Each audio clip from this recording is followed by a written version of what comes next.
નમસ્કાર દર્શક મિત્રો, હું આપની સાથે છું રાખી અંજારિયા. સ્વાગત છે આપનું કચ્છ ઉદય ટીવી ન્યૂઝમાં. ન્યૂઝની શરૂઆત પહેલા નજર કરી આજની હેડલાઇન્સ પર.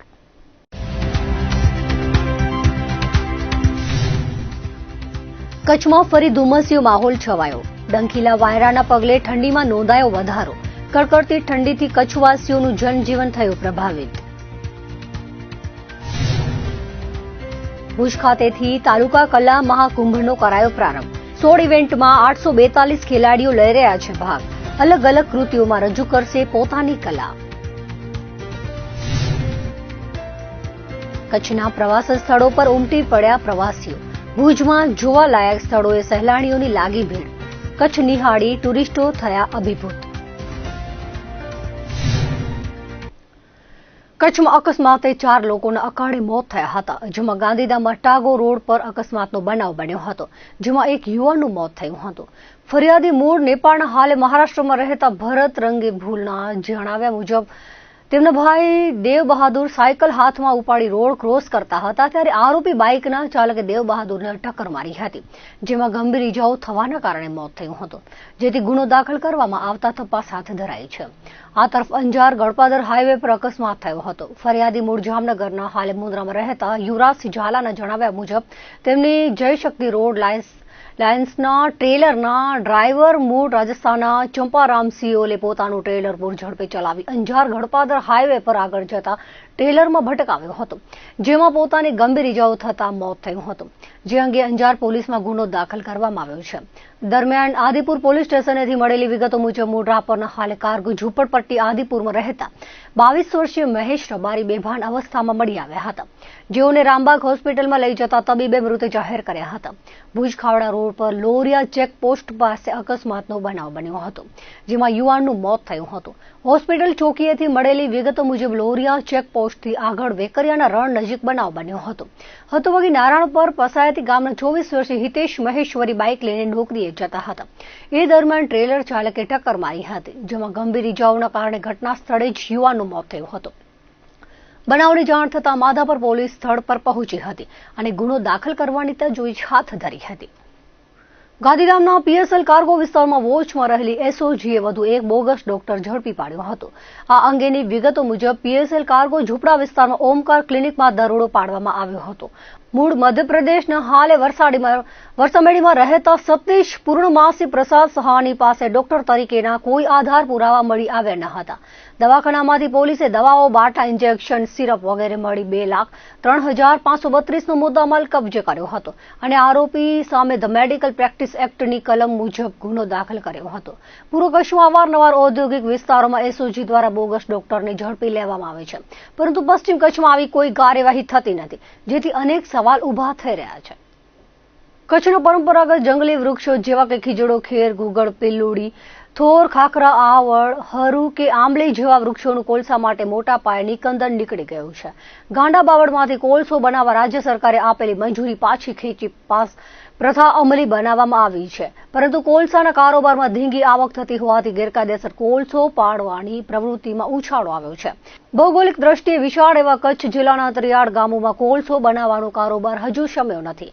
તે હવે વધુ ફૂલ્યો ફાલ્યો છે. ગાંડા બાવળ સાથે મીઠી ઝાડીઓનો પણ મોટા પ્રમાણમાં કોલસાની લહાયમાં સોથ વાળી દેવામાં આવ્યો છે. તાજેતરમાં જ નખત્રાણા તાલુકાના અંતરિયાળ વિસ્તારમાં ગેરકાયદેસર કોલસા બનાવવાની ફરિયાદ ઉઠી હતી. જંગલ ખાતા હસ્તકની રખાલમાંથી જે મોટા પ્રમાણમાં લાકડાઓ ઉપાડી અન્યત્ર કોલસાના ભઠ્ઠા કરાયા હોવાની વ્યાપક ફરિયાદ ઉઠ્યા બાદ જિલ્લા વનતંત્ર દ્વારા તપાસનો આદેશ કરાયો છે. જોકે આ સમગ્ર કારસામાં વન વિભાગના જ કેટલાક ભ્રષ્ટ કર્મીઓની સંડોવણી હોવાનું સ્થાનિકો જણાવી રહ્યા છે, ત્યારે તંત્રની તપાસ સામે સંશય ઉઠી રહ્યા છે. આ અંગેની પ્રાપ્ત વિગત અનુસાર નખત્રાણા તાલુકાના જતાવીરા ગામ નજીક નખત્રાણા પશ્ચિમ રેન્જ હસ્તકની આવેલ વિસ્તારમાં બાગપટ રખાલ આવેલી છે. આ રખાલમાંથી મોટા પ્રમાણમાં સાફ સફાઈના નામે લાકડાઓની હેરાફેરી કરી પૈયા અને વેડહાર વિસ્તારમાં લાકડામાંથી કોલસા બનાવી દેવાયા હોવાનું સ્થાનિકો જણાવી રહ્યા છે. આ સમગ્ર બાબતમાં ચર્ચાતી વિગતો મુજબ પૈયામાં ખાનગી ખેતર ન હોવાની વાત ઉપર ધ્યાન અપાય તો મોટું કૌભાંડ બહાર આવી શકે છે. તાજેતરમાં કેટલાક કોલસાની પાસ પરમિટમાં મોટા પાયે કૌભાંડ આચરવામાં આવ્યો હતો. આ સમગ્ર કારસામાં વન વિભાગના જ કેટલાક કર્મીઓની સંડોવણી હોવાનું સ્થાનિકોએ જણાવ્યું હતું. આ ફરિયાદ જિલ્લા વનતંત્ર સમક્ષ પહોંચતા તપાસના આદેશ થયા છે અને હાલે નખત્રાણા પશ્ચિમ રેન્જના જવાબદારો તપાસ ચલાવી રહ્યા છે, તેવું ડીએસએફ યુવરાજસિંહ ઝાલાએ જણાવ્યું હતું. નખત્રાણા પશ્ચિમ RFO વનરાજસિંહ વિહોલાને પૂછતા તેમણે જણાવ્યું હતું કે રખાલમાંથી લાકડાની હેરાફેરીની વાત અફવા માત્ર છે. કેટલાક સ્થાનિકો ખોટી અફવાઓ ફેલાવી રહ્યા છે. જતાવીરાની રખાલમાંથી લીધેલ લાકડાના કોલસા પૈયા આસપાસ બન્યા હોવાની વાતને રદિયો આપતા તેમણે જણાવ્યું હતું કે અંદાજિત 20 દિવસ પહેલા રખાલમાં પ્લોટ સફાઈ માટે ઝાડી કટિંગની કામગીરી કરવામાં આવી હતી. જોકે સ્થાનિકો ફોરેસ્ટ વિભાગના જ કેટલાક ભ્રષ્ટ કર્મીઓ સામેલ હોવાથી તપાસને તરકટ સમાન ગણાવી રહ્યા છે.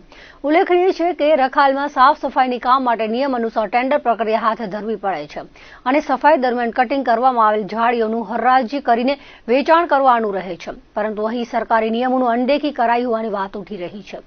નખત્રાણા તાલુકાના જતાવીરા ગામ નજીક આવેલ બાગપટ રખાલ અંદાજે 250 હેક્ટર વિસ્તારમાં પથરાયેલ છે.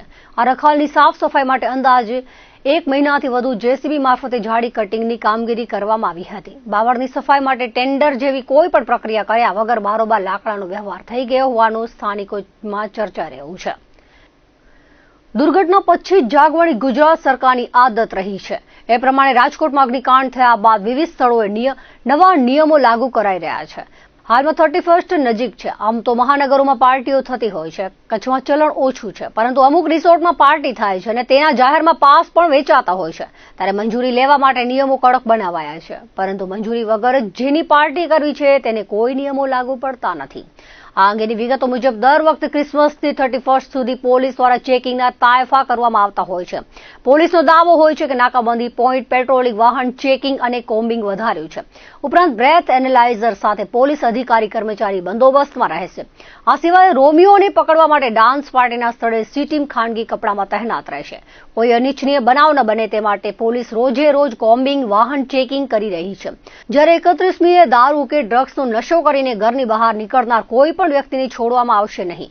દરમિયાન પાર્ટી પ્લોટ, ફાર્મ હાઉસમાં ડાન્સ પાર્ટી યોજવા આયોજકોએ ટેમ્પરરી NOC લેવી પડશે, જેમાં ટેમ્પરરી સ્ટ્રક્ચર માટે 1 અઠવાડિયાની ટેમ્પરરી NOC અપાશે, જેમાં ફાયર બ્રિગેડની ટીમ સ્થળ પરીક્ષણ કરશે. આ ઉપરાંત વીમા સહિતની પ્રક્રિયા બાદ જ મંજૂરી મળી શકશે તેમ સરકારી ગાઈડલાઈનમાં જણાવાયું છે.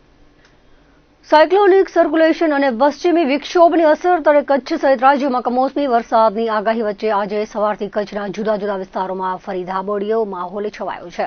ઉતરાતા ઠંડા પવનોના પગલે ઠારનું સામ્રાજ્ય છવાયું છે. ડંખીલા વાયરાના કારણે લઘુત્તમ તાપમાનમાં વધારો થવા છતાં લોકોને કાતિલ ઠંડીથી કોઈ જ રાહત મળી ન હતી. રાજ્યના સૌથી ઠંડા મથક નલિયામાં આજે લઘુત્તમ તાપમાન ઉંચકાઈ ડબલ ડિજિટમાં પહોંચ્યું હતું.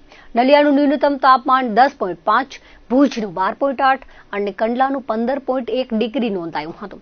ધુમ્મસિયા માહોલ વચ્ચે કાતિલ ઠંડા પવનોએ ઠંડીની ધાર વધુ તીક્ષ્ણ બનાવી છે. કડકડતી ઠંડીના કારણે લોકોએ બિનજરૂરી કારણોસર બહાર નીકળવાનું ટાળ્યું હતું. રાત્રિ ફરજ બજાવતા સુરક્ષા કર્મીઓ અને ગાર્ડ્સે રાત્રે તાપણા કરી ઠંડીથી રાહત મેળવવા પ્રયાસો કર્યા હતા. હવામાન વિભાગે હજુ વધુ 2 દિવસ સુધી વાતાવરણ વાદળછાયું રહેવા સાથે છૂટાછવાયા માવઠાની આગાહી કરી છે. ગુજરાત સરકાર કલા મહાકુંભ અંતર્ગત ભુજ તાલુકા કક્ષાનું કલા મહાકુંભનું આયોજન ઓલ્ફ્રેડ હાઈસ્કૂલ ખાતે કરવામાં આવ્યું હતું, જેમાં 16 ઇવેન્ટમાં 842 ખેલાડીઓએ ભાગ લીધો છે, જેનો આજથી આરંભ કરવામાં આવ્યો છે.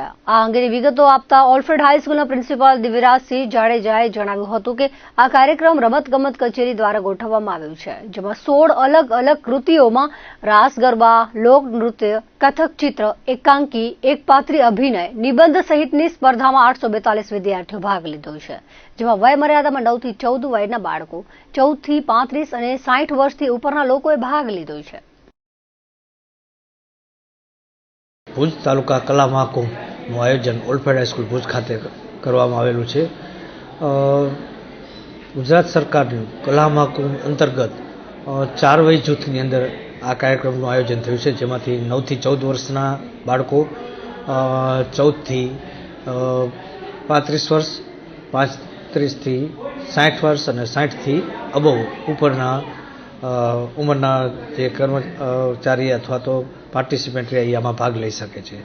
અલગ અલગ 16 ઇવેન્ટ છે, એની અંદર અંદાજિત 842 જેવા પાર્ટિસિપન્ટ અત્યારે ભાગ લઈ રહ્યા છે. ઓલ્ફ્રેડ હાઈસ્કૂલ ભુજ ખાતે આ કાર્યક્રમનું રમતગમત કચેરી દ્વારા આયોજન ગોઠવવામાં આવેલું છે, જેની અંદર રાસ ગરબા, લોકનૃત્ય,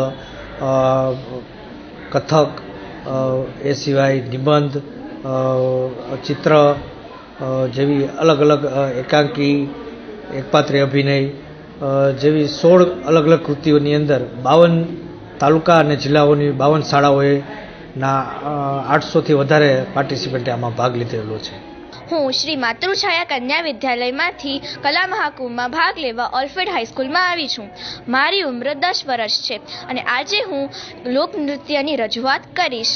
અમે છેલ્લા 1 મહિનાથી અમારા મેડમ ફોરમ મેનથી લોકનૃત્યની તાલીમ લઈ રહ્યા છીએ. માતૃછાયા કન્યા વિદ્યાલયમાંથી આવ્યા છીએ.